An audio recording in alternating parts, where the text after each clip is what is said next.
रखडलेले भरती आणि रखडलेल्या अनुदानासाठी संस्थाचालक आक्रमक. शिक्षण संस्थाचालक 10वी-12वीच्या परीक्षांवर बहिष्कार टाकण्याच्या तयारीत. श्रीराम आणि त्यांचं संपूर्ण कुळ सात्विक आहार करणारं होतं याची उदाहरणं अनेक ग्रंथांमध्ये आहेत. श्रीरामपंत महाराज जोशी यांची माहिती. नागपूरच्या महाल परिसरात भाजपचं आंदोलन. आव्हाडांच्या वक्तव्याचा निषेध. माजी मंत्री सुनील केदार यांच्या फोटोवरनं नागपूर जिल्हा परिषदेत भाजप विरुद्ध काँग्रेस वाद. पदाधिकाऱ्यांच्या दालनात लावण्यात आलेले सुनील केदार यांचे फोटो काढण्याची भाजपची मागणी. तर केदार यांचा फोटो काढणार नसल्याची काँग्रेसची भूमिका. बच्चू कडू नाराज नाहीत तर ते महायुतीतून बाहेरही पडणार नाहीत. मंत्री चंद्रकांत पाटील यांचं वक्तव्य. केंद्र सरकारच्या पेट्रोलियम अँड सेफ्टी ऑर्गनायझेशनच्या 2 अधिकाऱ्यांसह दोघांना अटक. यातील 2 आरोपींच्या घरात झडती दरम्यान आढळले 2,15,00,000 जप्त. लाचखोरीच्या आरोपाखाली चौघांनाही सीबीआयकडनं अटक.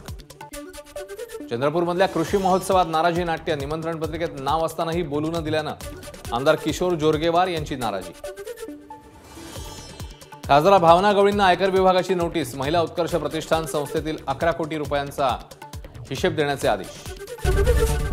एबीपी माझा, उघडा डोळे बघा नीट.